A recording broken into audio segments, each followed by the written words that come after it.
Всім доброго вечора. Дякую, що приєдналися вчасно. Мене звати Марія Ольховик, я викладач і тренер у школі англійської мови для дітей Greeny. І сьогодні ми з вами будемо проводити вже не перший у нашій серії вебінарів за темою Teach More with Less. Мова вебінару буде англійська, але на початку я скажу кілька слів українською стосовно організаційних моментів. Всі учасники вебінару будуть мати змогу отримати сертифікат про участь у вебінарі. Цей сертифікат є безкоштовним, але для того, щоб його отримати, потрібно виконати кілька наступних кроків. Після завершення вебінару кожен з учасників отримає на свою скриньку, за якою ви реєструвалися на вебінар, отримує лист з усією необхідною інформацією щодо з основними моментами і пунктами, які ми будемо обговорювати протягом цього вебінару. А також там ви знайдете у цьому листі посилання на невеличкий тест. За умови успішного проходження тесту, успішним проходженням тесту ми вважаємо 75% і вище. Тест буде базуватися на питаннях стосовно теми нашого вебінару. Тож за умови успішного проходження тесту кожен з учасників зможе отримати сертифікат, який буде згенеровано та також відправлено вам на скриньку. Якщо раптом ви помітите, що сертифікат вам не прийшов, чи ви не отримали лист з підсумками нашого вебінару і запрошенням на проходження тесту, чи у вас виникають будь-які інші питання, будь ласка, звертайтеся до нас, пишіть нам на нашу електронну адресу, також яку ви бачите, за якою ви реєструвалися на наш вебінар, і всі ці питання можна вирішити буде. Отже, лист надійде сьогодні. Цю інформацію для усіх учасників я повторю ще раз наприкінці вебінару, нагадаю про це ще раз. So, let's begin.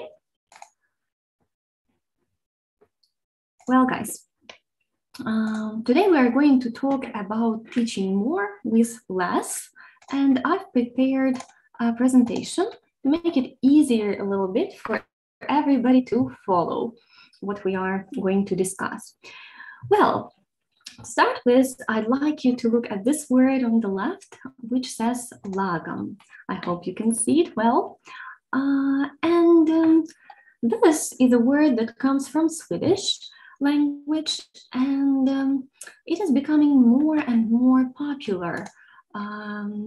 Well, I'm sure many of you have already heard about this concept. Unfortunately, I cannot ask you open questions. I cannot ask you to participate actively at this stage. So I'm just going to answer the question, what is Lagom? I'm just going to answer it myself. Well, over here, you can see what we mean when we say Lagom. So Lagom, it means not too much and not too little, but just the right amount. So this is a concept and like philosophy that aims to balance, and it can be applied in every area of everyday life. For example, it can be applied to food, to what we eat, to balancing it well.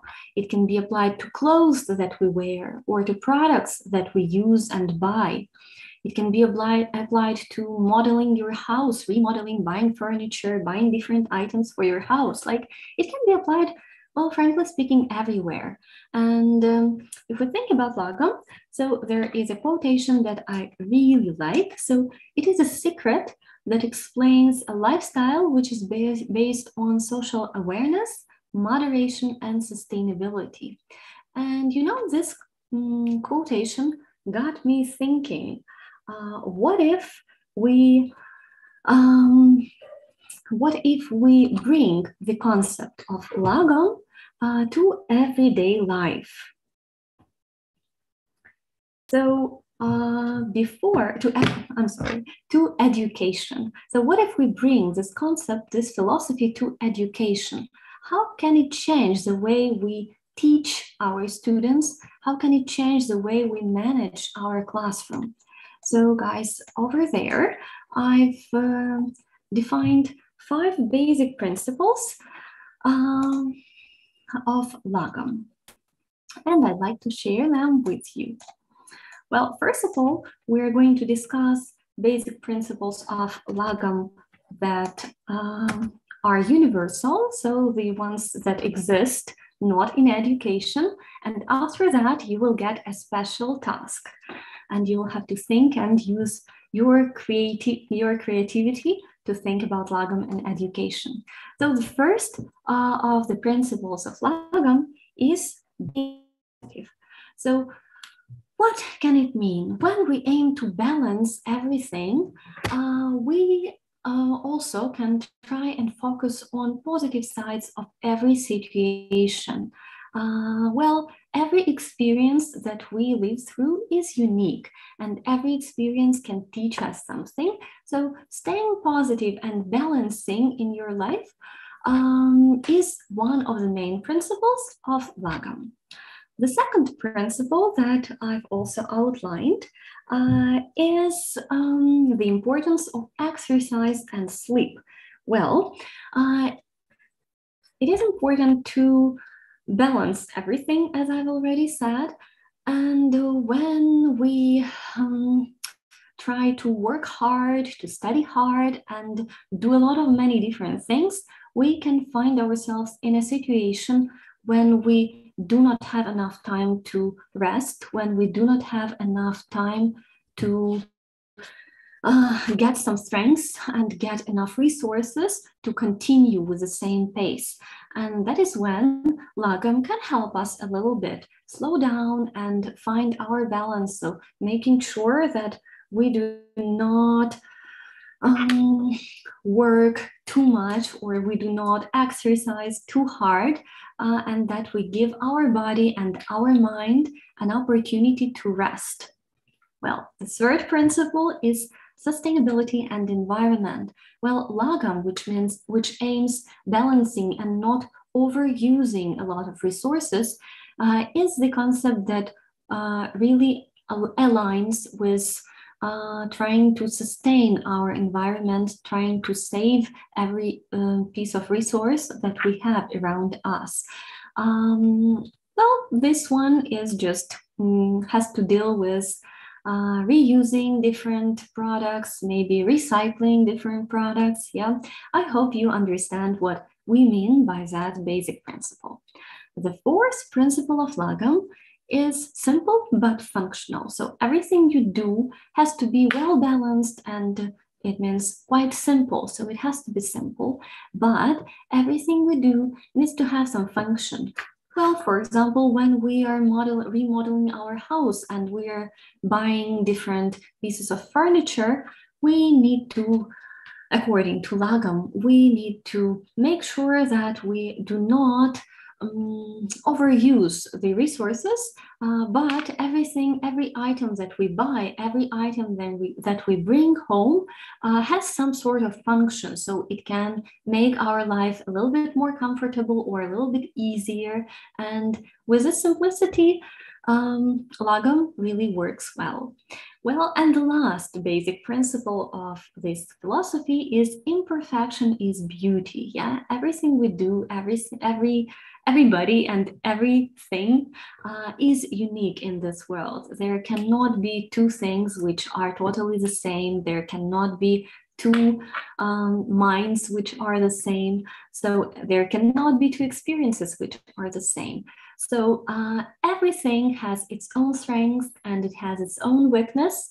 And sometimes when something is not perfect, when there are some little flaws, Lagom teaches us to embrace these flaws, to accept them as a part of our own uniqueness, and see some beauty in imperfection, and of course, trying to stay positive.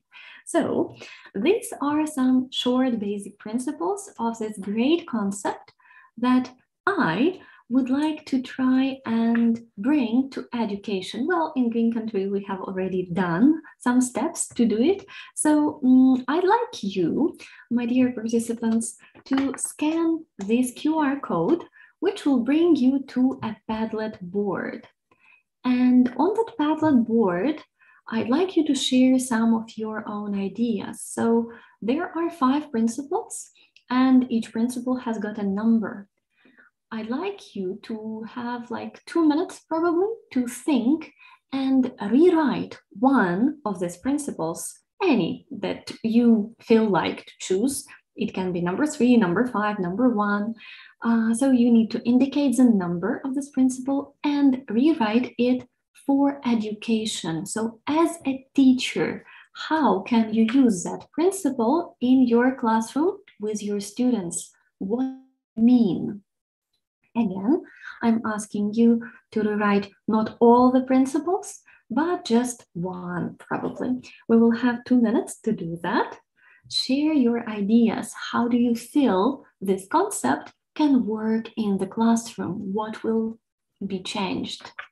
So how would you formulate that principle?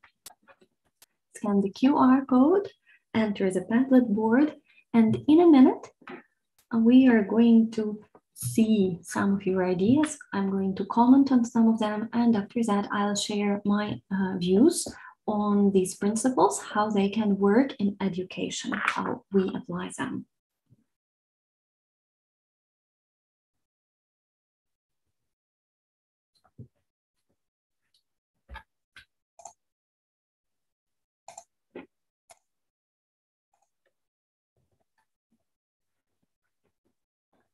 There's a QR code.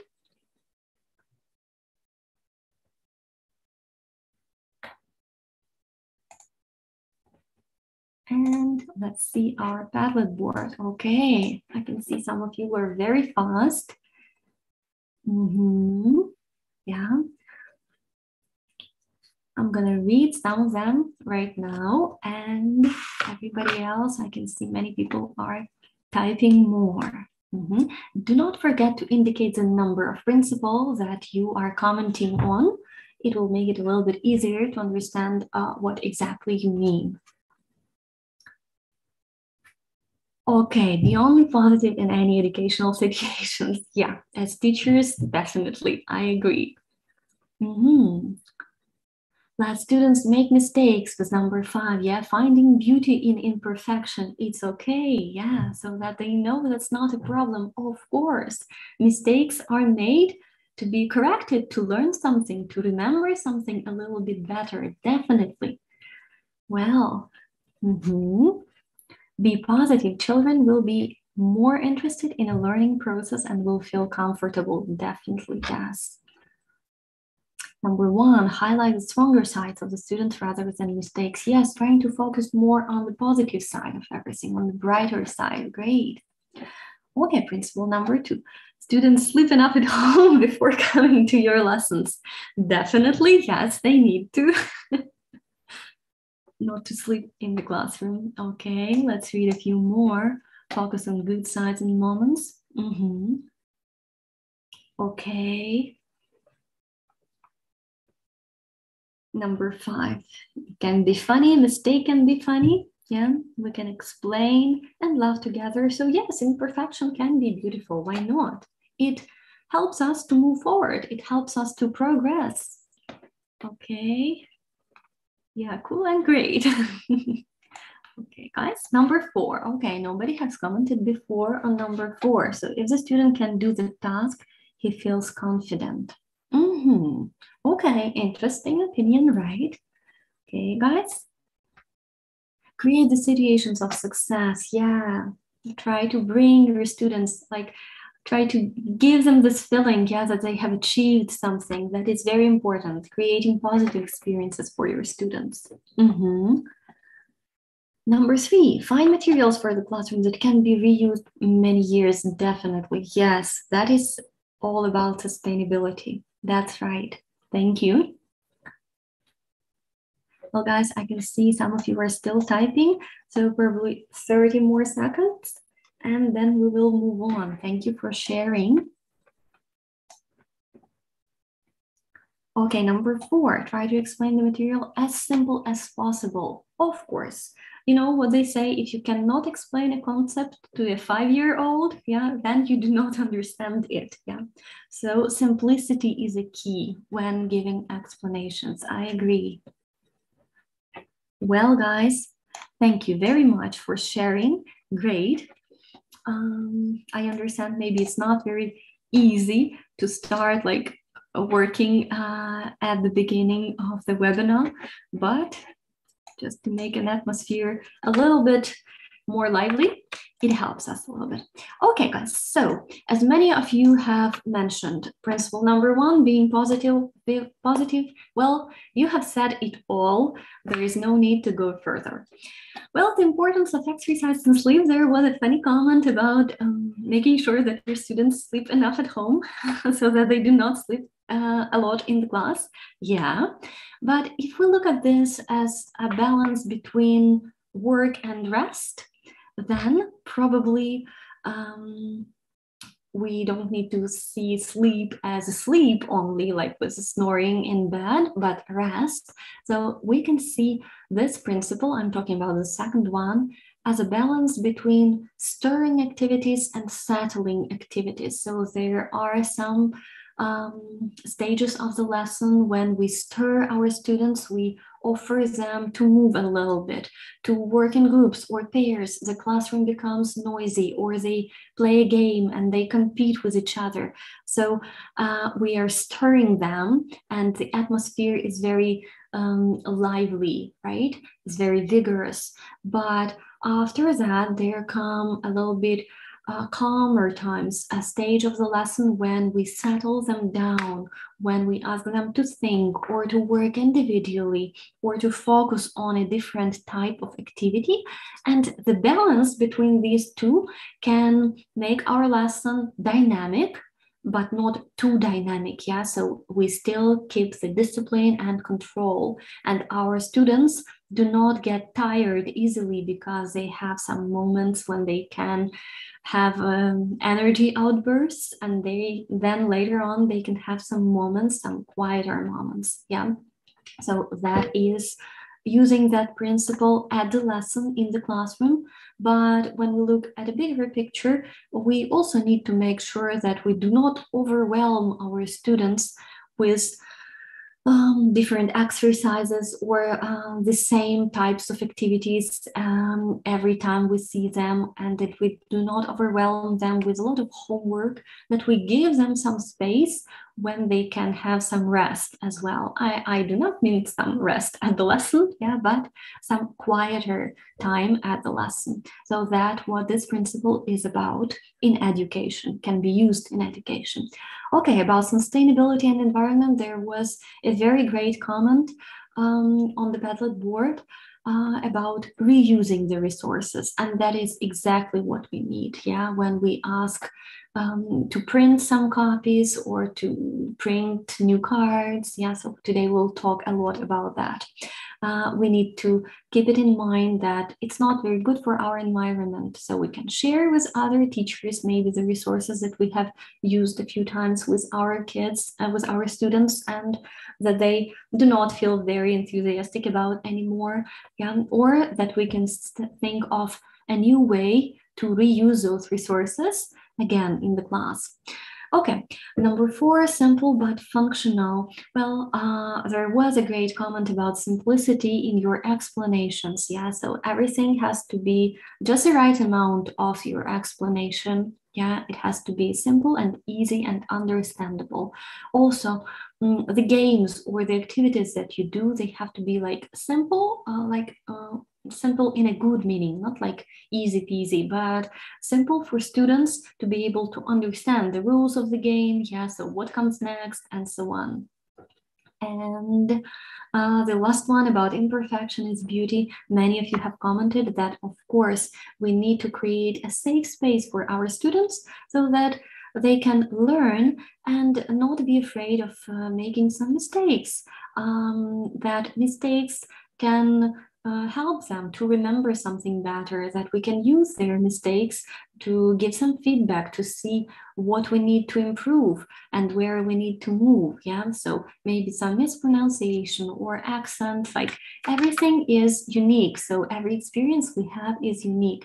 And when we do that with our students, when we create this sort of environment, learning happens easily, yeah. Okay, guys, so that is how Lagom works in education. if you have some sort of comments, and I'm sure you do have some comments on YouTube or in Zoom, please share all the questions that you have, all the comments that you have. You can share them now as we speak, but I will react to everything at the end of the session. At the end of the session, I will open all the comments, all the questions, and I'll have an opportunity to answer every one of them. Yeah. So guys, let's continue. And moving on from basic principles of Lagom, resources, yeah, that we use. So according to Lagom, we need to aim to balance. So not to use too much and not to use too little, but just enough for us to be satisfied. And as teachers, we very often use different types of resources. We use different games, cards, pictures, printed worksheets, like whatever we can think of. Yeah, so teachers are very creative and we use a lot of resources and materials. Though there are the 3 R's of using resources in a Lagom style. I'm sure many of you have heard it, and maybe some of you have already taught students to do that according to the 3 R's. If you know those 3 R's, you can write them in the comments, but I'm just going to show the picture, what they are about. So they are reduce, reuse, and recycle. Well, if reducing the amount of resources that we need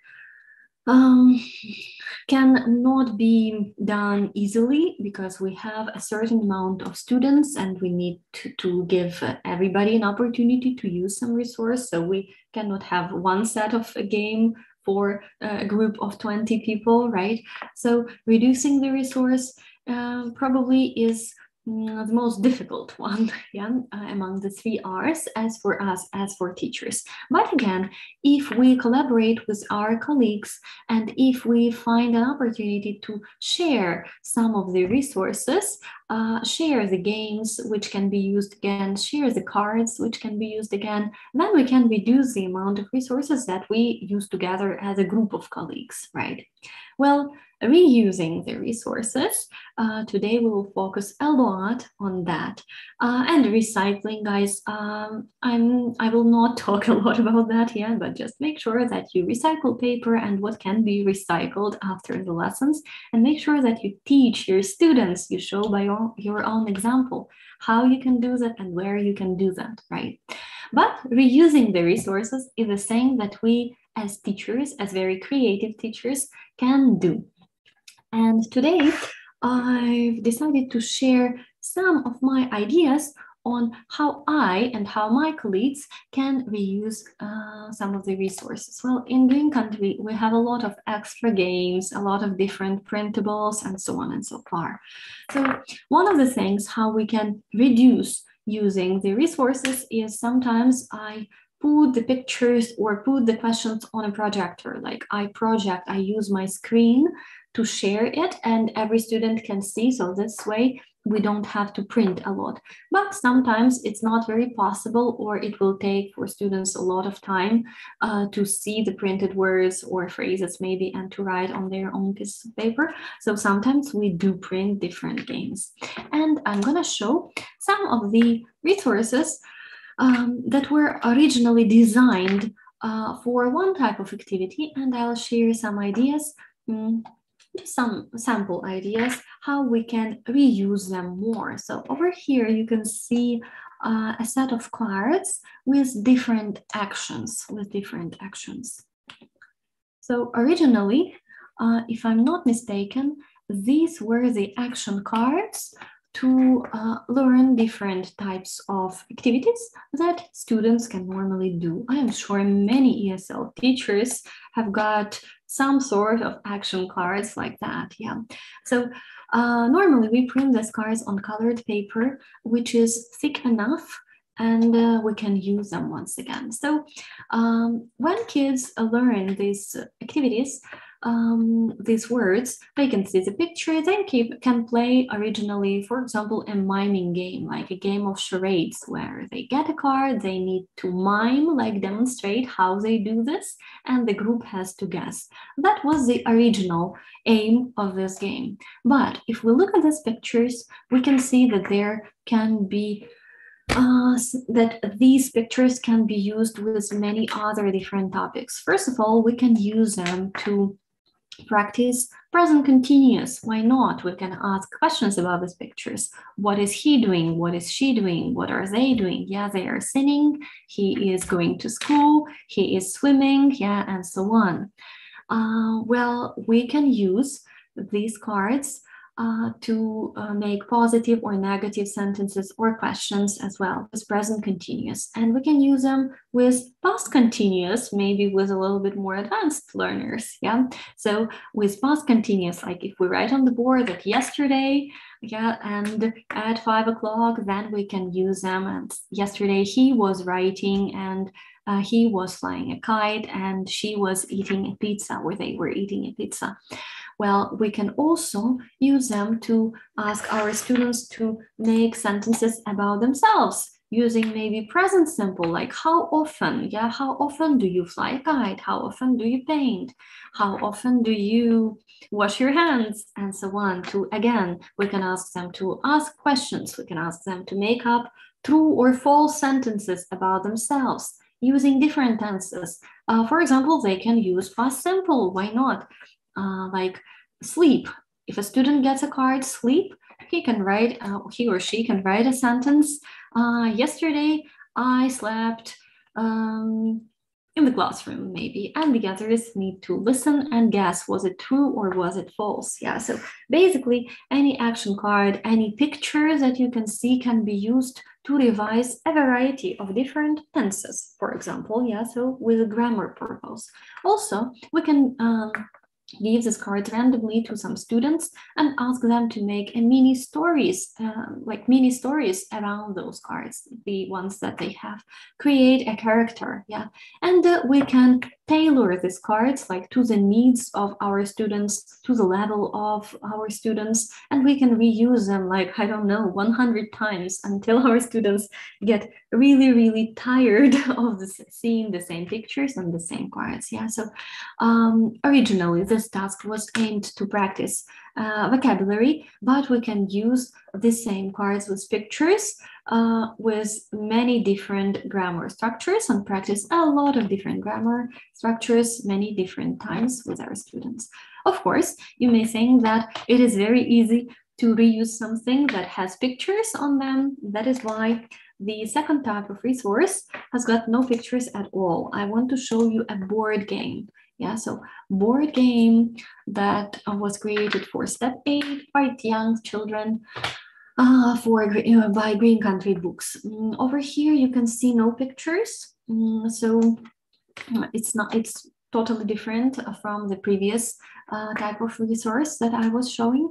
Over here, you can see the start, and then there come different places like at the cinema, at the beach, in the hospital, right, at the playground, in the swimming pool. So originally, this board game cannot be cut. There is a start and there is a finish. The aim of the game is to move from the start to the finish and trying to name 3 things that you must, can, or mustn't do at this place. So to practice models, to practice defining some rules, yeah, at different places for students. But when we have completed that grammar structure, we can also offer our students the same board game or offer the same board game to a different group of students and just change the task. We can change the task and ask them to use past tenses and answer the question, when was the last time you went to? For example, when was the last time you went to the cinema? When was the last time you went to the railway station? Yeah, so then answering this question on every step of their way, they will have to use past tenses, but they will use the same game. We can also ask them to describe the thing, the place, yeah, so what they can see in this place, name different objects, and this way revise some vocabulary, some useful vocabulary, especially if we have learned the vocabulary about different places or the city. Also, we can ask our students to a little bit more higher levels, a little bit higher level students, we can ask them to make conditional sentences. For example, if you were at the cinema, yeah, so now what would you do, right? So if sentences can make up conditional sentences, like second conditional probably, and make them use the same board game again and again. Also, we can ask our students to use some functional language and role play mini dialogues, like for example, if they are at the cinema, so role play like buying a ticket, yeah. If they are in the swimming pool, so again, role play like how can you enter, what do you need to do there, and so on. So role playing A-B mini dialogues on every step will also be a great speaking activity for the students. So as far as you can see, even the resources which have no pictures and which cannot be cut can be reused many times, just if you think a little bit on how to do that with your students. And there is one more type of resource that I wanted to show you, which combines like a game and a picture. So over here you can see the resource, which is about fortune telling. Oh, I'm sorry, which is about fortune telling, and it aims to use future simple will or will not happen. So under each picture, there are two sentences, and students need to use will or will not in the gap. For example, Mrs. Brooks will buy a new car. She won't buy a new house, or vice versa. She will buy a new house according to the picture, yeah, and she won't buy a new car. So that was the original task, to move like square by square and make up sentences using future simple.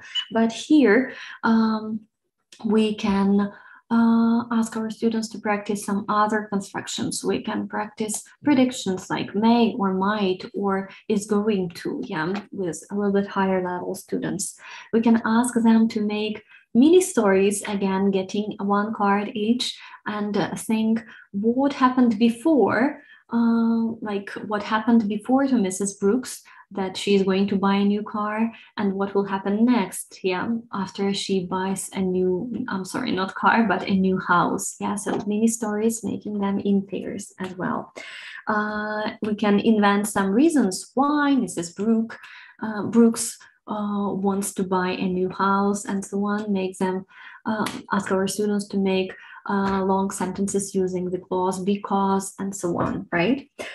Sometimes, if we have used this game a few times, we can cut the pictures and sentences and ask our students to match sentences with pictures. And by the way, over here, not only future can be used, yeah, we can ask them to change the sentences a little bit and ask them to revise different tenses as well.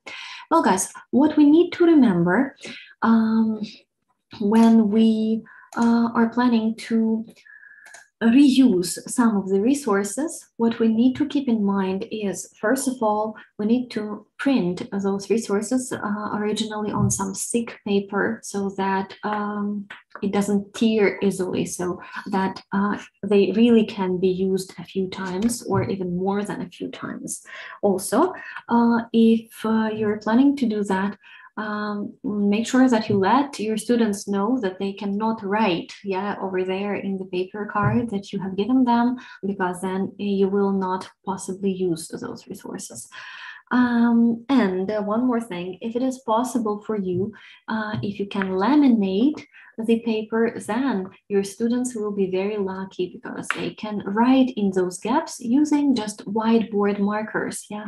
Like over here, for example, with this fortune teller, if we print this paper and we laminate it, then every student will be able to write, yeah, with a pen or with a marker, because on laminated paper, it can be erased easily just with some tissue, right? So these are some ideas on how to reuse resources. Of course, it depends a lot on the level, on the group that you're teaching, on the type of resource that you have, on the type of facilities that you have in your school or office.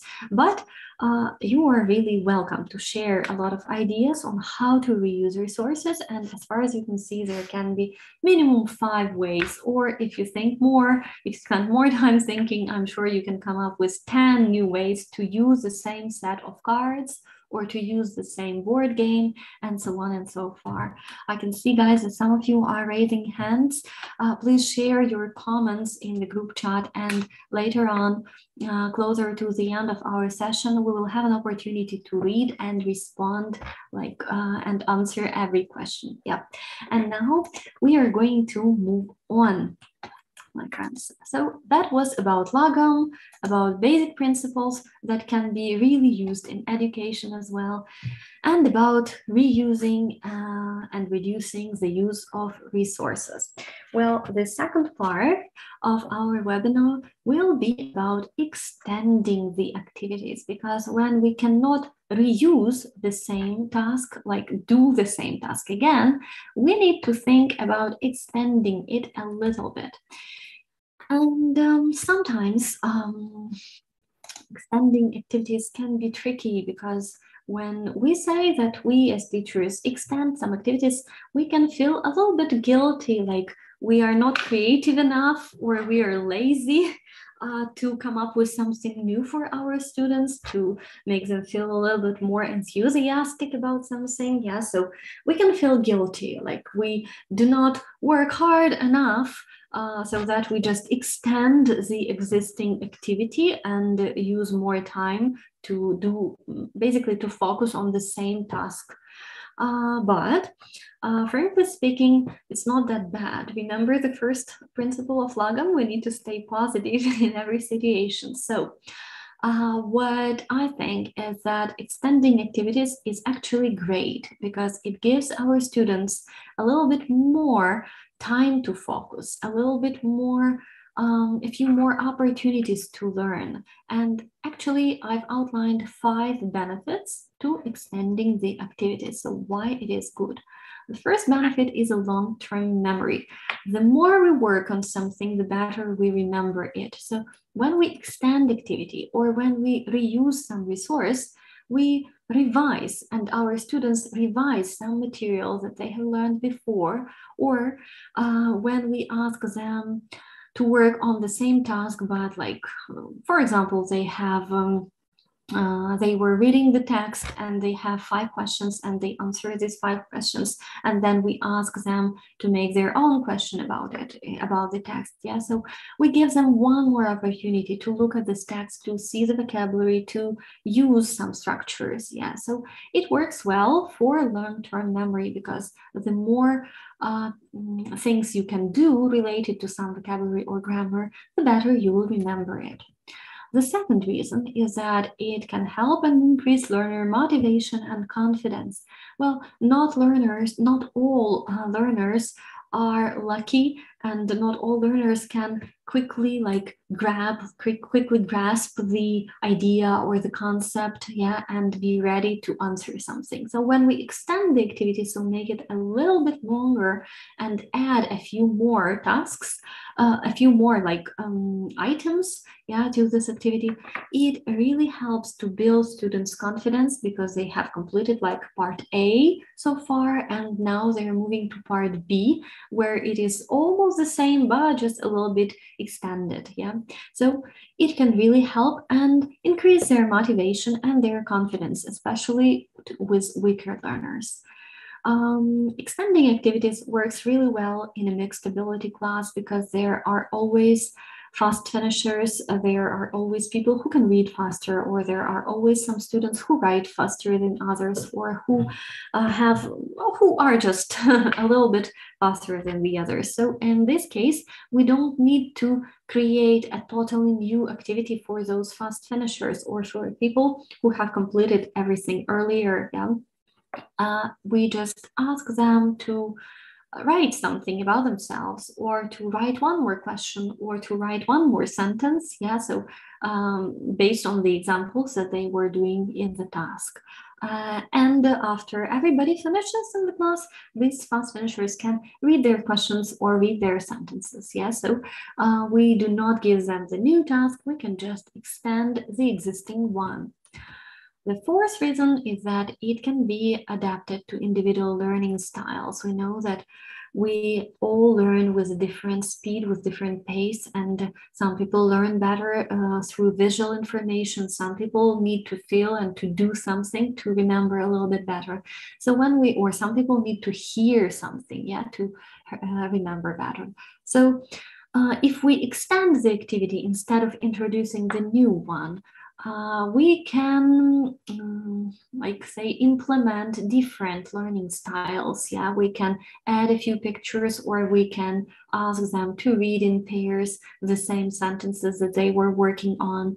So this helps us to, the more we work on the same activity, the more aspects we can cover with it. And of course, we can fit it to more different individual learning styles. Is a real world, because very often when we extend the activity, we personalize it somehow. So we ask a student to write something the same about themselves or express their own opinion about it. And that builds this bridge between the text that they were reading or the grammar exercise that they were doing and themselves. Yeah, so it brings it a little bit closer to the real world. So these are 5 reasons why extending activities is a good idea and not a bad one. And I'm sure, guys, you can have a lot more reasons. So how extending activities can work for you in your classroom, and what kind of benefits do you see in this type of work, let's say. And those who have already closed Padlet boards, I've got the same QR code. It is the same Padlet board where it is very comfortable to read all of your comments and all of your ideas. So my question is the next. What other benefits do you see in extending the activities with your classroom, with your kids, with your students? Or maybe if you do not see benefits, you can write some disadvantages as well. Yeah, criticize this method a little bit. So you will have 2 minutes to share your ideas on extending activities. After that, we will read. Again, you can scan the code, or you can open the same Padlet board again. And we're gonna read some of the ideas. Let's see. I can see some people are writing. Okay, these are only the principles, so I hope that new comments will appear somewhere at the top.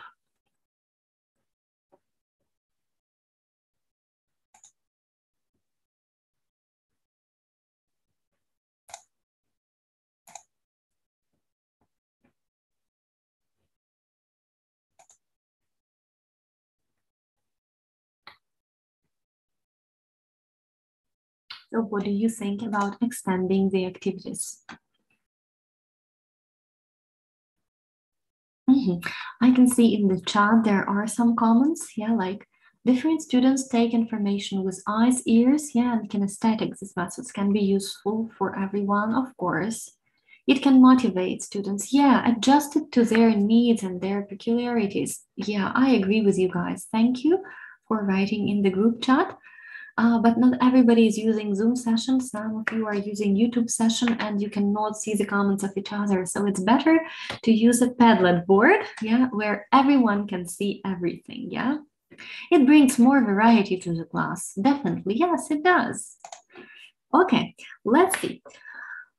Students are more interested in studying when you use extended activities. Yes, definitely yes. They feel a little bit more confident. They feel familiar with the task, yeah? So they can express themselves better. Yep, sometimes definitely a teacher cannot prepare new tasks like every lesson, every time, yeah? So you can implement existing activity, yeah, definitely. The imagination works much better, yeah, if you extend something, okay, why not? They are getting more confident, I agree, yes, guys.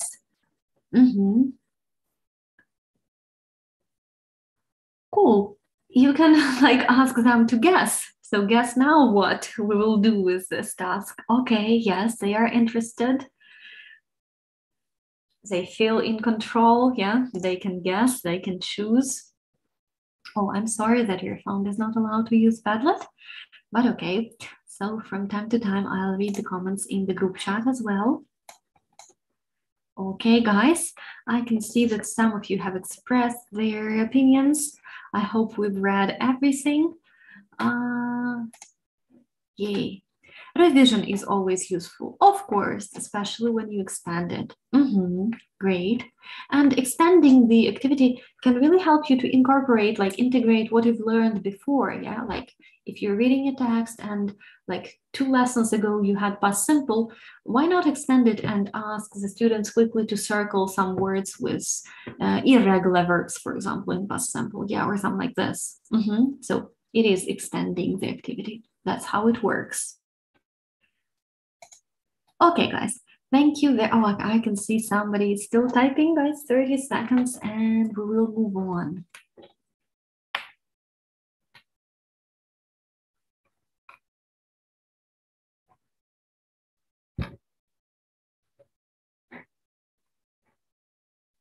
Okay, maybe you want to say so much. Okay, guys,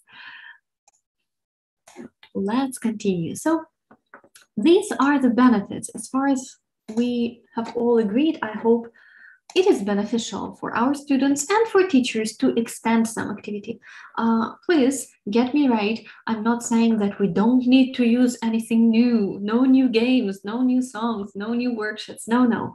But sometimes it's a good idea to extend the existing ones. So when we want to not reuse the activity, but extend it, so it means we're still working on this task, there are some useful tips on how to extend the activity so that it doesn't fail. And we're going to talk about how to extend the activity. Well, the first one, there are no first ones. So over there, you can see the slide. Guys, during this session, there is no need like to take a lot of screenshots or quickly copy something, because we will send all the useful information, including this, in an email after the training session. Yeah, so now you can just focus on the slide itself. Well, before you start extending, you need to understand why you are doing it. So you need to understand the aim of your extension. There are several aims possible. For example, you've been working with grammar structure or maybe some vocabulary, and you still can see that your students are not confident enough with it. So instead of moving on to the next task, which normally will be a little bit more difficult than the previous one, yeah, a little bit. So we move normally from the easier task to a more difficult one. So instead of moving on to a more difficult one, you can give your students one more opportunity to work on the same task, yeah, just by extending it a little bit, yeah. So it is a good reason, like if your students haven't got it yet, it's a good reason to extend the existing activity. Well, also, if you can see that your students are really interested in the topic, for example, you read the article and they relate to this article and they want to talk about it a little bit more, or they have something to say about it or comment on it. So you're welcome to get deeper and explore this topic a little bit more, yeah, like extend the activity that exists there. For revision, as we have mentioned, of the lesson or the whole unit maybe, so that is also a valid reason to extend the existing activity. Maybe to assess some students in their learning, like to see how well they can cope with the same task, yeah. It doesn't matter what kind of aim you choose, yeah, but you need to make sure that you connect this type of activity with the language or the skills or grammar or the topic that you are going to assess or review or extend, yeah. So the extensional activity needs to be connected somehow to the tasks that you are focusing on. So these were some simple not exactly how to, but maybe yeah, how to choose the right aim before you start extending your activity. And there are some ideas. So we said extend, but exactly what do we need to do to extend the existing activity? Over here, guys, you can see 3 cards, A, B, and C. Each of the cards explains one way to extend the activity. One way, one method of extending. There are 3 names. So personalizing the activity, reviewing regularly, or turning it into a project. So these 3 are very popular methods of extending the existing activity. Right now, I'd like you, my dear participants, to look through these 3 cards and in the Padlet or in the group chat, write the answers. So match 1, 2, 3 with A, B, C. This time you don't need to write a lot. I just want you to write a number and a letter, number and letter.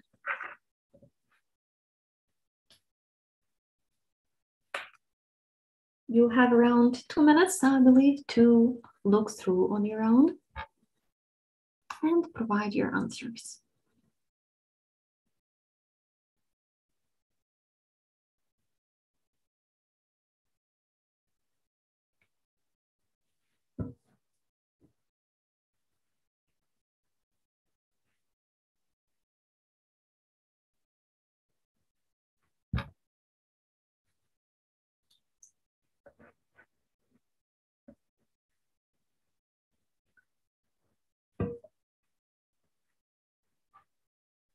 I can see already some answers. See the group chat. C1C, B3, A2.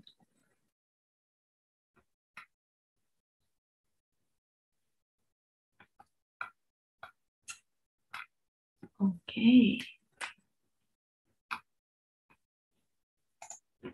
Okay. Let's see our Padlet board. I hope everybody has had enough time to read Padlets to A, C, A, B. Okay. 1C to A, and 3 is B. Yes, guys. Thank you very much for answering and being so active. I can see more people are answering when the answers are very short. Yeah, so maybe at the end of the day, you feel a little bit tired to type like long sentences and share different opinions. Okay, guys, yeah, everybody is absolutely right. So I've chosen these 3 methods of extending the activity deliberately over here because these 3, they are the easiest ones, yeah? So personalizing the task, like asking a personal question or asking to compose a sentence about themselves, asking your students to do that, can help them to relate to the activity, to use the same vocabulary or the same grammar structure once again. Yeah. Okay. Reviewing. Yeah, it's also a great way to extend the activity, to review what they have already learned. Right? And turning into a project, well, this type of extending the activity will probably need some extra preparation from the side of the teacher, but if you see that students are interested in it, you can offer them to search something, to do their research, and then present their findings. So this will be a great activity extension, but it will take a lot of time. But if you have that time, you're welcome to use that method. And there are, oh, I'm so sorry. So guys, your answers were absolutely right. Thank you for sharing them. There are 5 more ideas on how to extend the activities. They are a little bit more complex, and I will comment on them, how we use them in Green Country. So have some time extenders up your sleeve. Well, when we teach class and we see that the lesson hasn't been planned according to timing well enough, yeah, so the lesson, so we are a little bit ahead of the time and we still have additional 5 or 7 or 10 minutes of the lesson, you can easily extend the activity by asking your students to make up their own sentences. For example, you've been learning vocabulary, yeah, like 20 new words, you've been practicing it in different contexts, or they were filling in the gaps with these words. So you can ask your students to play a banana game. This is a game that my students like really adore. Well, I ask them to make up their own sentences, but instead of the target vocabulary, they need to use a word banana. So instead of the gap, they will have to say banana.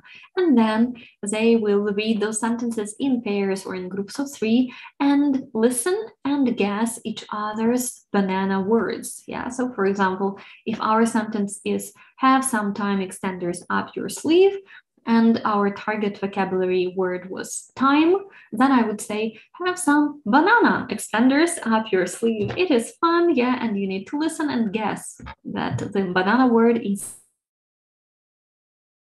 to make up true, false sentences about themselves, read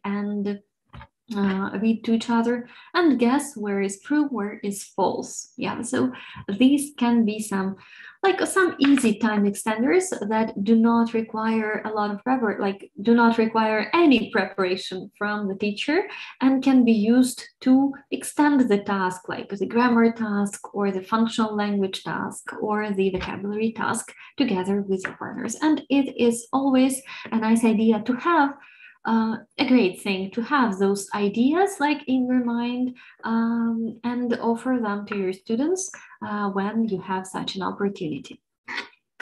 Integrate higher order thinking skills.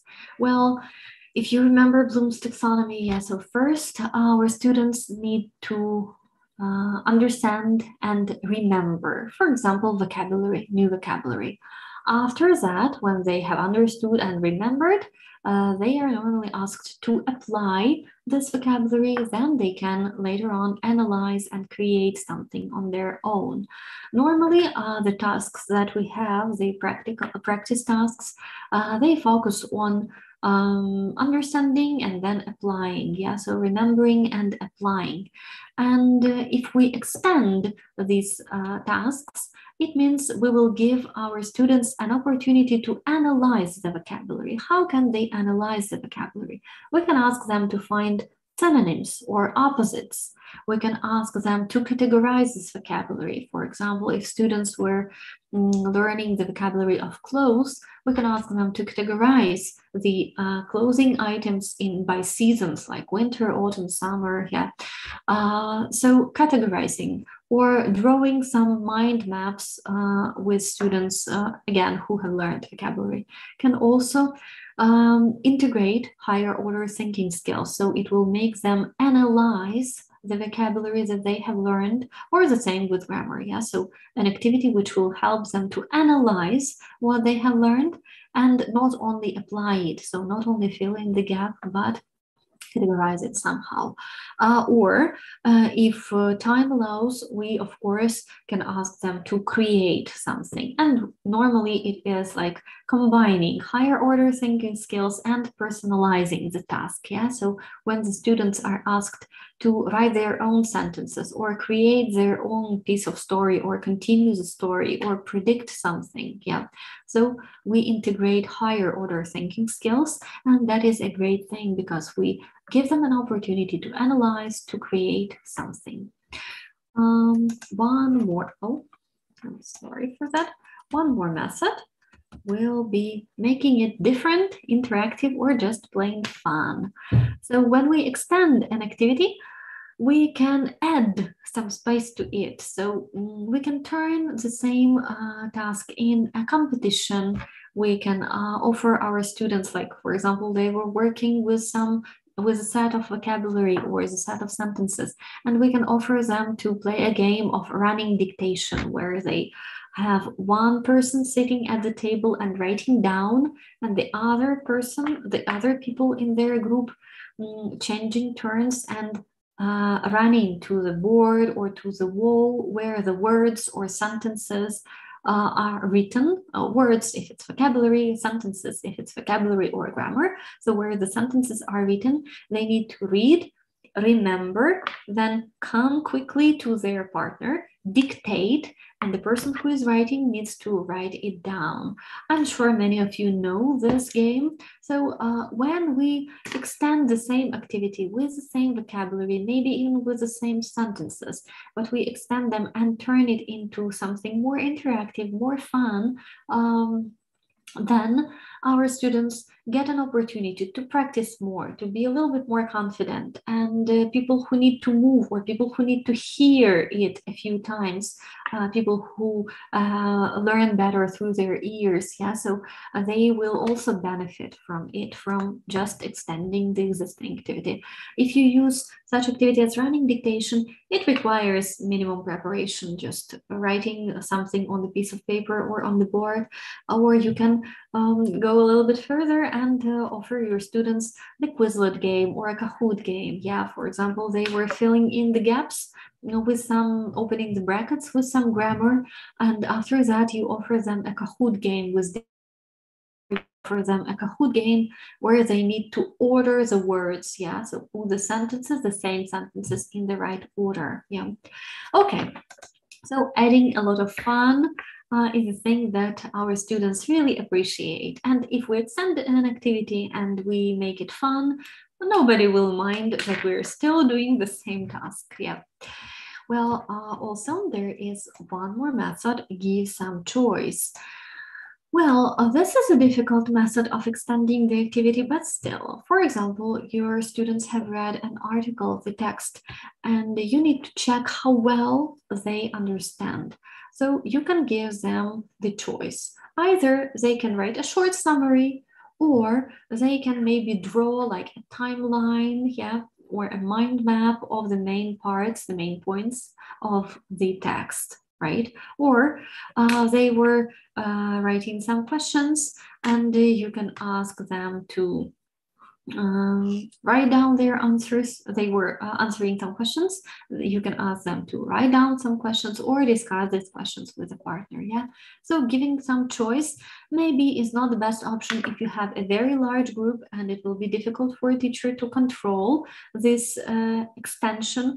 But if you have a smaller group or very responsible students, you can give them some choice. And normally students really appreciate when they have to choose how they will perform the task. Okay, and the fifth method over there is integrating an informal assessment.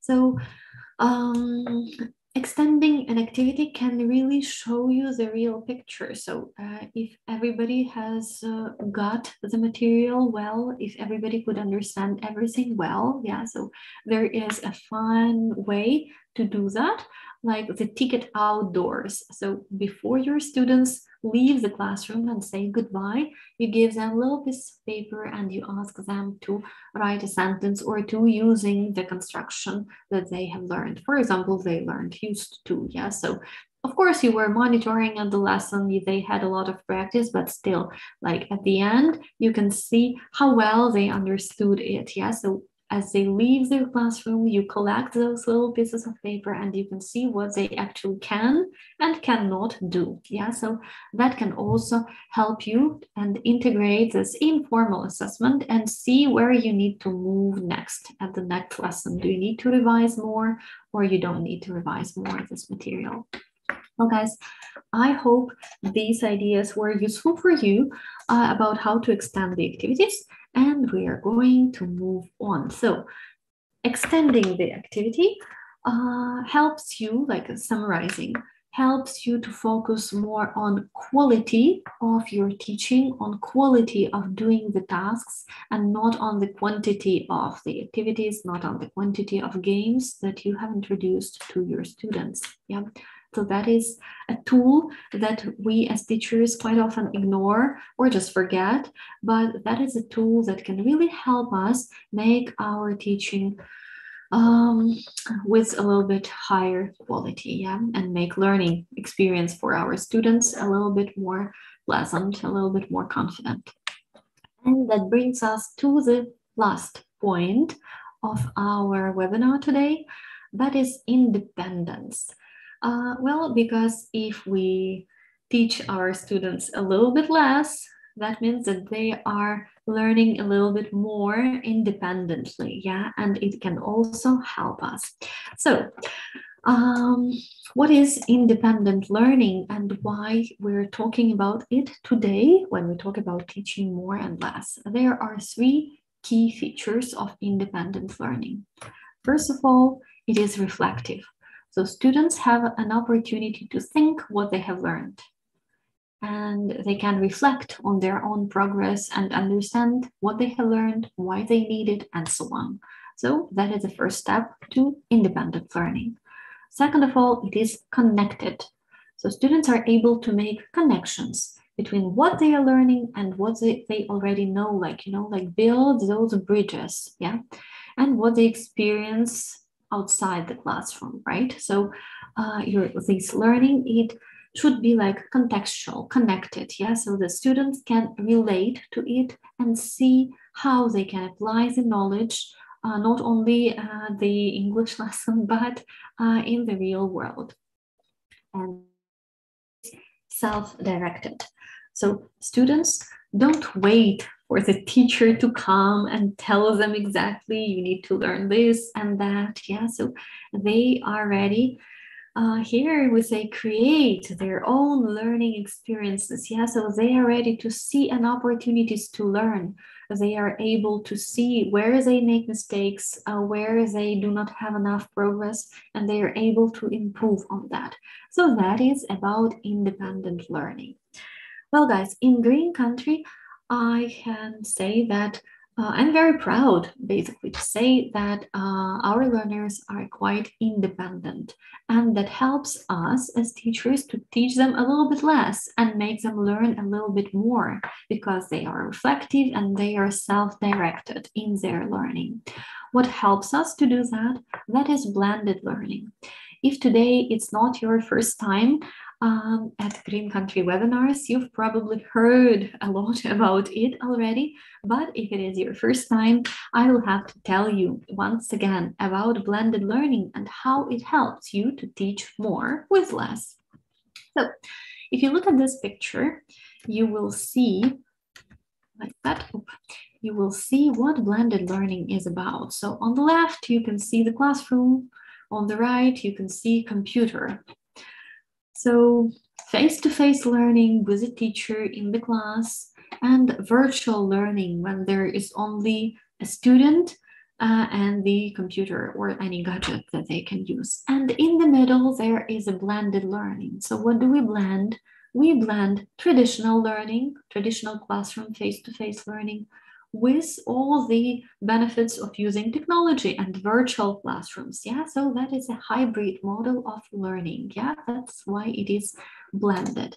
So if you look at the definition, it will be very clear. So blended learning, so it's an approach to education that combines online educational materials with traditional classroom-based methods.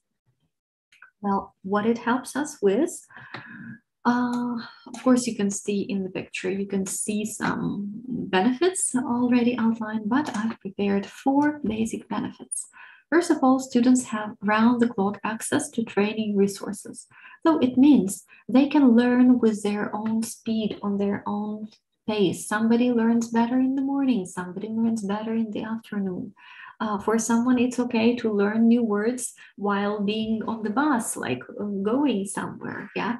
So students get this access to their own training materials, yeah, to their own tasks, and they can work anytime and anywhere. Next one. Students get a personalized training experience. How it is personalized? Well, first of all, they can watch the videos or do the tasks as many times as they need to succeed in it. For somebody, it's enough to complete the task once or twice. For somebody, it's not enough, and they need to see their mistakes, analyze their mistakes, and work a little bit more on that. So they can track their own progress. They can see where they make mistakes when they are preparing at home, yeah, or not at home, when they are preparing online, yeah. Of course, they can track their skills, performance, their development, and the teachers also can see how well the students have completed task 1, task 2, task 3, and then the teacher can plan the lesson accordingly, like seeing that vocabulary of this lesson was easy enough, but on the grammar we need to focus a little bit more. For example, recently I've had a class with B1 level, and they had reported speech and questions. So reported speech statements were were like fine, but questions, yeah, were a little bit more difficult. So I could plan my lesson according to this. And then, of course, it engages students, because the more we use technology, the better it is for our students. Well, that's how blended learning helps us to make our students more independent. It helps them to learn on their own. And as a part of blended learning, in Green Country, we have a flipped classroom approach. So flipped classroom approach is a type of blended learning where students do the task, like remember and understand the content at home, like a part of homework. We call this homework a self-study, and then they practice and use it, apply it during the lesson. So maybe it sounds a little bit difficult and confusing, but we are going to watch a short part of the video just to make sure that everybody understands what flipped classroom is about and what we are flipping and how it can help make our students more independent. There it is. Let's watch. The flipped classroom is a new method of teaching that is turning the traditional classroom on its head. Every day, thousands of teachers deliver the exact same lesson in class to millions of students. Every night, millions of students sit over the exact same homework, trying to figure out how to solve it. The flipped classroom is turning this upside down. Traditionally, students listen to lectures and take tests in class, and read textbooks and work on problem sets at home. In flipped teaching, students first study the topic by themselves, typically using video lessons on YouTube, and then apply the knowledge by solving problems and doing practical work in class. Modern schools who've flipped their classroom report many benefits. 1, it allows all students to learn at their own pace, as videos can be watched again. 2, it's more efficient, as students enter the classroom prepared to contribute. 3, it enriches the classroom, as more time can be spent on group work and projects. 4, doing homework in class allows students to help each other, which benefits both the advanced and less advanced learners. Okay, guys, we're going to stop over here. You will see the link to this video as well, and you'll be able to watch the whole video if you want later on. And now we're going to continue. So, oh, I'm sorry, like that. So, Remember, we were talking about thinking skills, yeah? So here you can see that in a traditional classroom model, in the class, students spend time trying to remember, understand, and remember the material. And then when they go home, they are asked to do the tasks where they need to apply, evaluate, analyze, and create something, which is more difficult, right? So in a flipped classroom, we have it vice versa. Students don't do homework, they do the self-study, and not after the lesson, but before the lesson. So if today is lesson 17, everybody has to complete self-study 17 before this lesson. So students come to the class when they have already remembered and understood somehow the material through the videos and practicing tasks in their self-studies. And then in the classroom, they have more opportunities to apply the knowledge. We can have different projects or some games, or we can model real-life situations where students will use the knowledge, grammar, vocabulary, or functional language that they have learned in their self-studies, practicing at home, yeah? And here the teacher will support it. So it has many different benefits, but the most important benefit is that our students take responsibility for their own progress, which turns them into independent learners. And therefore, we as teachers have a little bit easier life, I'd say, something like that here. Okay, guys. Well, that is how these two approaches, blended learning and flipped classroom model, help us in Green Country to make our learners independent. And also we have the second big thing, which really helps us a lot, that is books that we use. In Green Country, there are two types of books. And today I'd like to tell you a little bit about the book, which is called Stories. So this is a book that was designed by Green Country, but it was designed for all the schools, for all the general schools, for specialized schools. So this is a book which combines all the benefits of our approach, and which gives an opportunity to the teachers who work in regular schools to use this approach and try it with the students. So the book Stories has got a flipped classroom approach. It combines it has blended learning, so it combines offline book and online materials like self-study materials. It has different interactive tasks and self-studies instead of boring homeworks that students normally do. And those self-studies, like every student gets an access to their own profile, and they can do their self-studies using their smartphone or tablet or any other gadget that they have. And this book has got an internal motivation system for all the learners. So all the learners who are registered in this book, in this course, they participate in a competition according to their level. At the moment, there is only the first book for the 5th grade. And all the learners have an opportunity to compete with other learners in Ukraine and win some valuable prizes.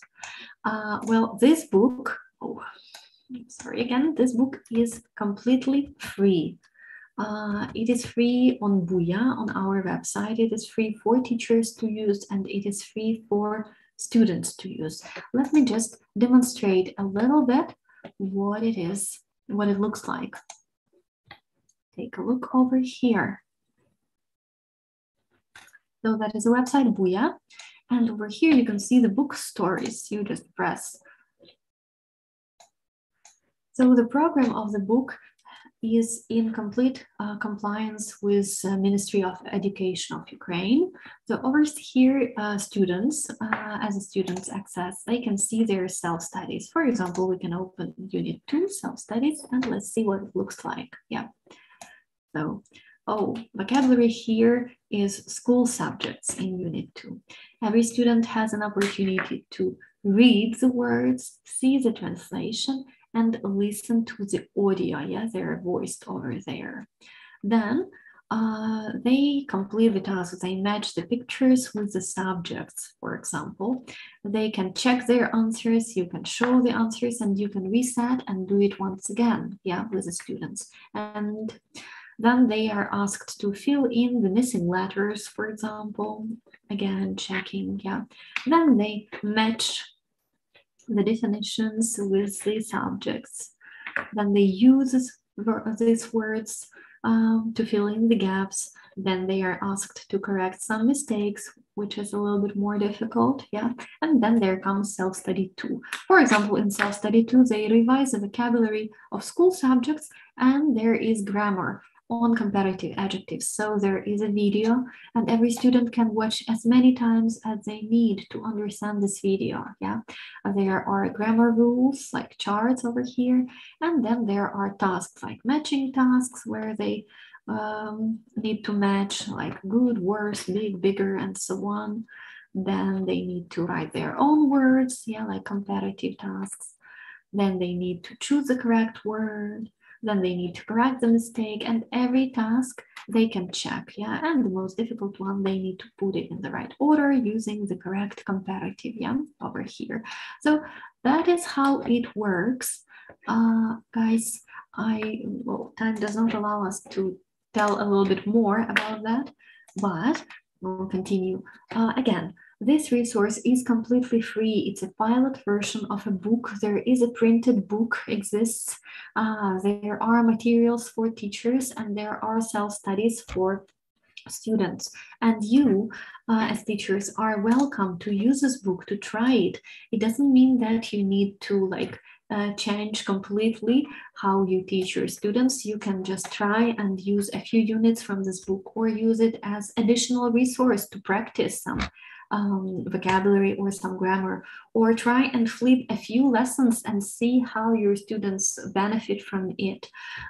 If you want to know a little bit more about this book and how to use it, there will be online presentation with the authors of this book on the 15th of December, so don't miss it. And in the email that you all will receive with the summary of this webinar, you will also get a link to register to this free online presentation where the book will be presented, and you will see how you can use it, yeah, with your students. You will see more details about it. So stories, they were designed by Green Country, but in Green Country we have our own platform, which is GC Books. So this platform has a set of 24 books for students, 24, yeah, with the levels, like starting with starters who do not even read and finishing with higher levels. Every student gets a personal profile with the access to online platform. They get their online book materials there and their self-studies as well. And teachers also get online journal, test results. They can track all the students' progress in self-studies, in their tests and everything else. Teachers also have some detailed lesson plans where every minute of the lesson is explained what you are doing with additional resources and games. And of course, teachers get training sessions and some support from methodological department. If you want to check it out, there is a QR code, and the demo access is with this phone number. I will briefly demonstrate it, and if you want, you can also check it out a little bit later, like click and explore it on your own. So it looks like this. For example, step 3, 4, yeah, there are different materials. So you can see, let's say the third, fourth grade, you can see how self-studies are presented. So over here, there are self-studies. Let's say self-study number 4, we want to open. You can see the percentage, yeah, how much you've completed. And also if the student misses a lesson, they can see lesson materials and also work on that. Yeah, so here you can see vocabulary, every word is translated, and pronunciation, which is also important. You can listen to vocabulary, yeah. There are videos about vocabulary. There are different tasks. So basically self-studies, they look pretty much the same, but they are all combined on one big online platform where the teacher can track all the progress that students make. Yeah, there are different tasks like matching tasks, yeah, choosing, matching, like listening tasks, video tasks. There is a variety of different tasks, guys. That's what it looks like, right? So in Green Country, we use this platform, and this platform is also available for everybody else to use.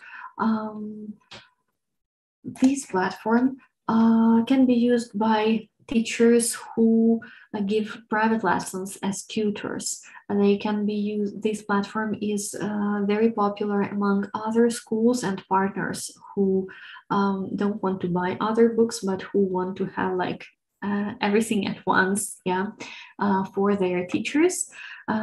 Different schools which offer English lessons like a part of their curriculum. And if you want to know a little bit more about Green Country Books and this platform, I am going to invite you as well to the online presentation of Green Country Books. It will take place on the 16th of December. You will see in detail how all the components can be used and how you can benefit from using this one. Again, there is a QR code with demo access. It will be also sent in the summary email, so you will be able to explore different functions a little bit more. And if you're interested in it, please join the presentation online with the authors and you'll be able to ask different questions. So guys, the books which are designed like this, first of all, we have a lot of virtual materials. It means we don't need to print that much.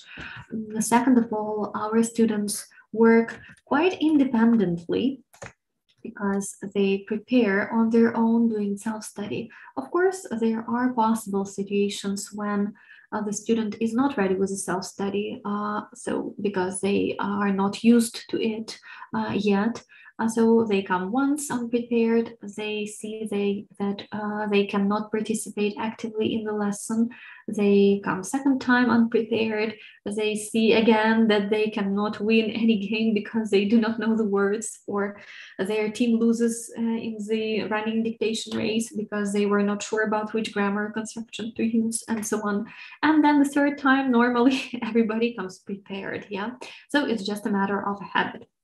So guys, these are the things, so blended learning model and the Green Country books are the things that help us as Green Country teachers to work our students more efficiently, and you are welcome to join the same community. Of course, you can change your job and come work to Green Country, or you can just try our pilot book, stories book, even in a regular school.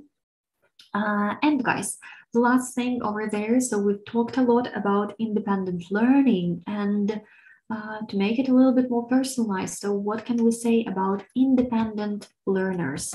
So there are some features of learners which make them independent. So as we've mentioned before, independent learners, they take responsibilities for their own learning, for their own progress. And that is important, not only for progressing in English language, but that is very important for our students, like in their lives in general. Because when they finish their studies, there will be no teachers coming over and saying that you need to improve here, you need to improve there. Yeah, their bosses will demand a lot from them. So the earlier they start taking their own responsibilities, the better for them. Well, also independent learners are able to set their own learning goals. And to do that, they need to understand what they are learning, why they are learning, where they need to get by the end of the course, by the end of the semester, or by the end of the lesson. Yeah.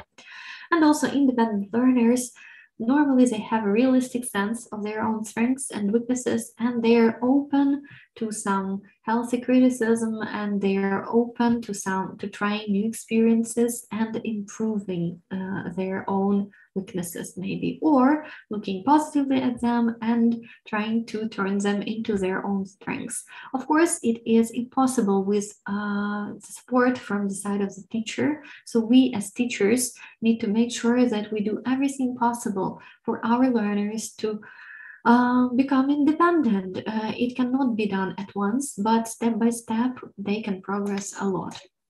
And there are some strategies, some things that we as teachers can do to make sure that our learners become a little bit more independent. First of all, it helps make your learners independent if you involve them in planning. Remember when we were talking about extending the activities, we mentioned the choice, yeah, giving some choice. So planning which song you will sing at the end of the lesson, or which piece of movie you would like to watch for a speaking activity maybe, or asking them to bring their, to share their own interests, yeah, will help a lot, because the more engaged they are, the more power they feel, and the more they are encouraged to learn on their own, to get more from each lesson. Getting to know your students. Well, here you need to know their interests, at least their basic interests. Yeah, if there is a Harry Potter fan, you can easily throw in a few examples about Harry Potter, yeah, in the activities. Or if they're interested in sports, you can practice some grammar maybe with examples about sports. And second of all, getting to know your students, you need to, as teacher, you need to understand their own learning style. So do they learn better individually or in pairs? Do they need some pictures, some visual support or no? And so on and so far. The third thing is incorporate reflective opportunities into activities. Of course, remember that independent learning is self-reflected. So after the tasks, it's a very good idea to ask your students, was it easy? Was it difficult? Why? Even if you work with young learners who, because of their age, are not able to reflect much, anyway, you can ask them to draw a happy face or 3 happy faces if they think that they have done it really great, or just 2 happy faces if they have done it well, but could do it much better next time, and so on and so far. So providing this little reflective opportunities, not after each task, of course, but after some tasks, will guide your students a little bit and will teach them self-reflection. And even if you don't, when later on you don't do that, you stop doing it, they will have this habit of asking themselves, how much effort have I put into doing this task? Was it difficult for me or not? Why was it difficult? And so on.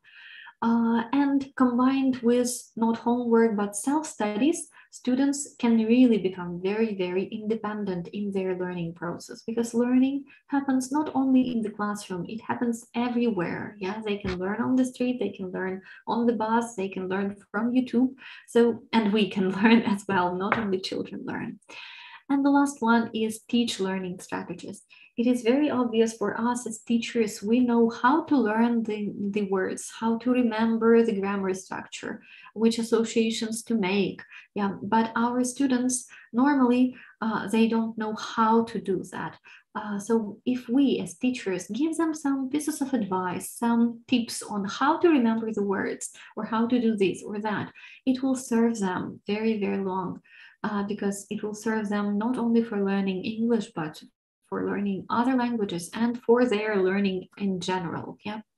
So keeping that in mind, we're going to finish our webinar for today, like almost finish. Yeah, guys. Over here, there is a poster about independent learning. If you want, you can find some poster which looks like this and show your students as well and discuss what is independent learning for them and how they can benefit from it. Well, that brings us to the end of the presentation. And at the end, there is one little picture that I wanted to show you, that you need to remember that sometimes less can be more. Yeah, so guys, we're done with the presentation. Now, I guess it's time for us to answer the questions. As I promised at the beginning of the webinar, we were going to answer some questions. Let me see the chat in Zoom. Okay. Active, motivated students who do not want to study, in fact, make poor progress in traditional class anyway. So why not concentrate on those who do not want to learn and give them more different opportunities? They will take the advantage of blended learning. Yes, blended learning is a thing that can be very beneficial for mixed ability class, and that can really change the students' motivation, because in traditional learning, sometimes students don't see why they need to do this boring task.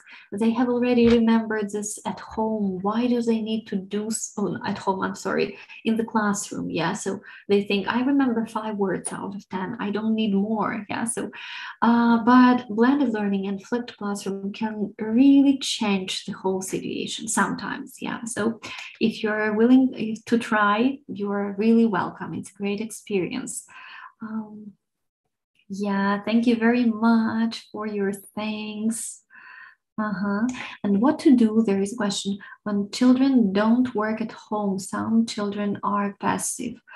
Yeah, so you see, they don't work at home. There is a reason why they don't work at home. It is boring for them, or they don't have enough motivation, or they don't have enough time.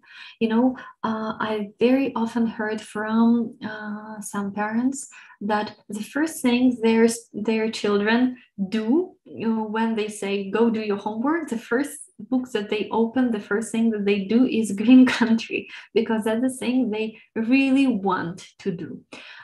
In the stories, stories, there is a system of internal motivation. That means that every participant's progress is evaluated, and then they are offered competitions, something like Olympiada, like we all know what it is, but it is virtual competition for all the students who are registered in the stories. Yeah.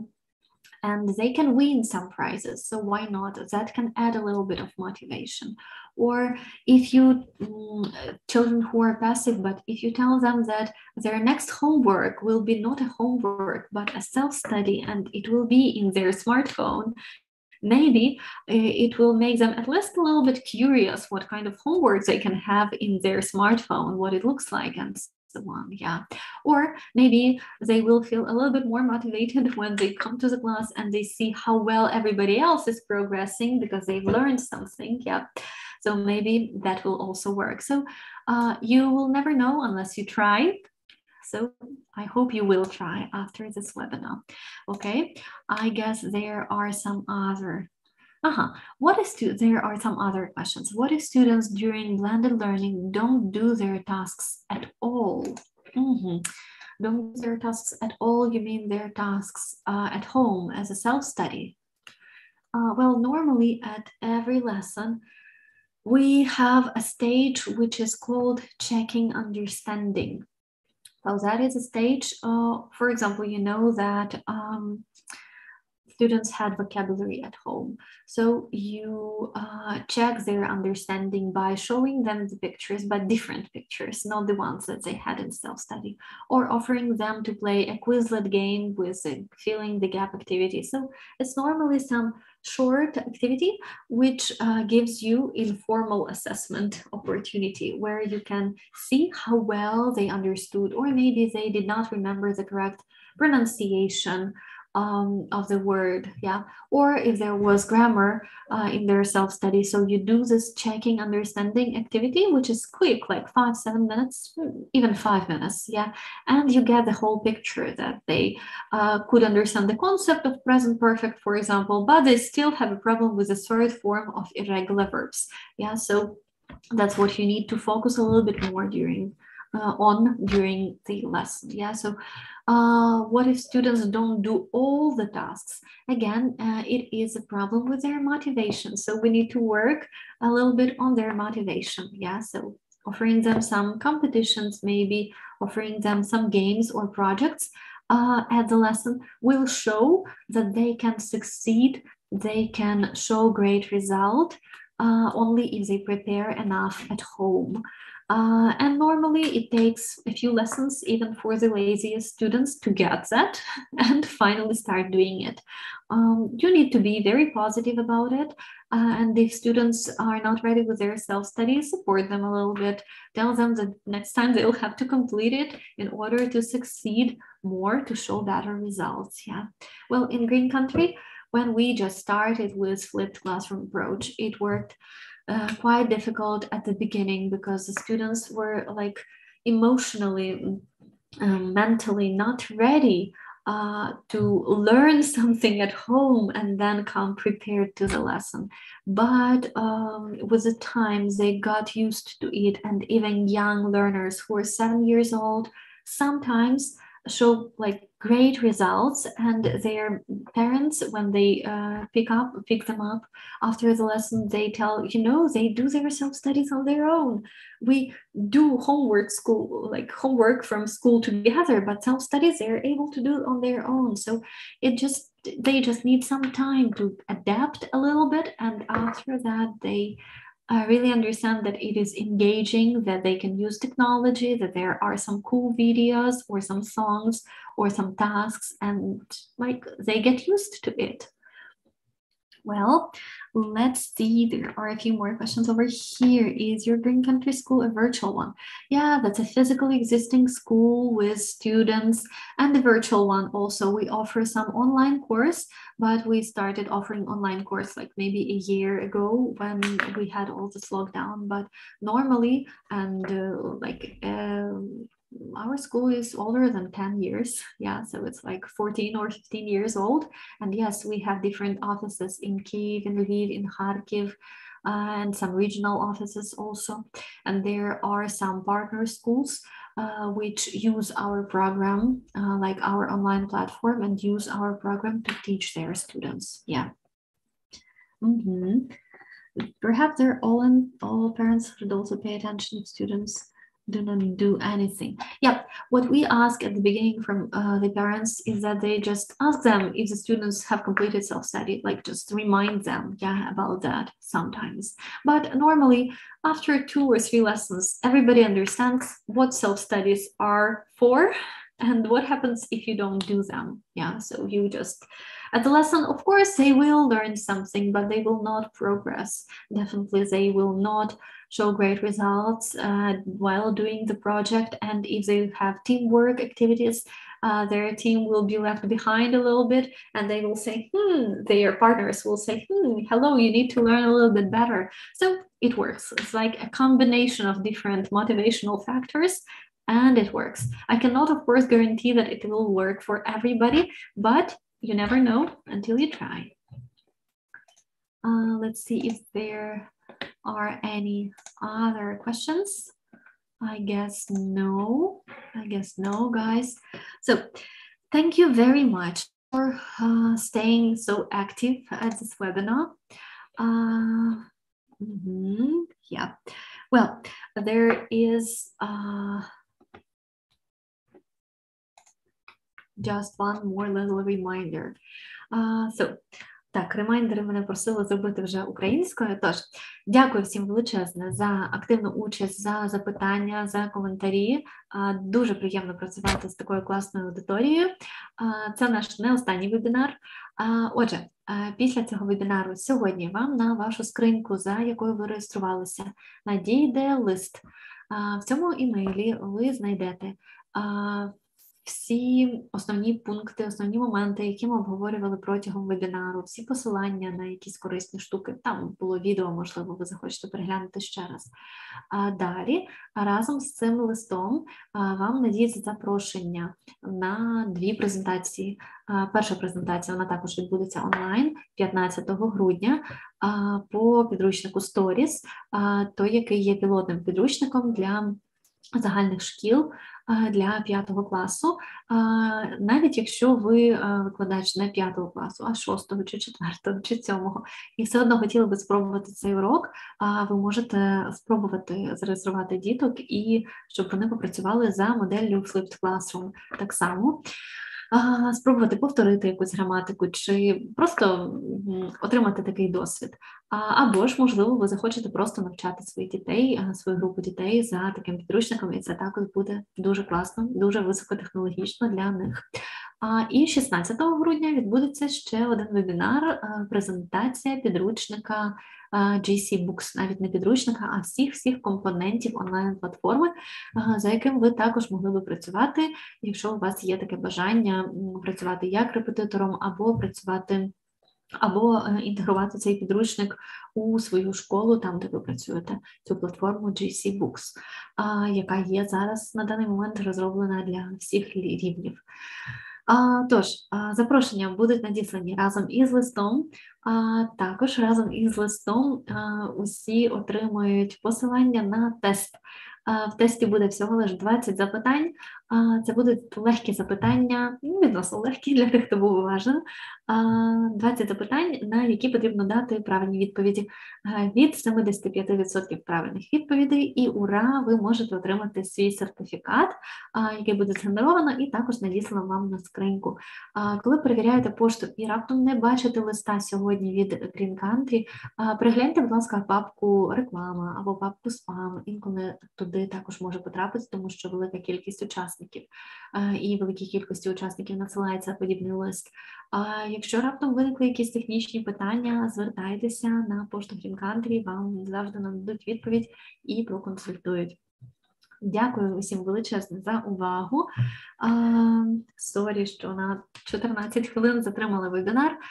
Усім гарного вечора і сподіваюсь побачитися з вами на наступних вебінарах Greeny Country. Бай-бай!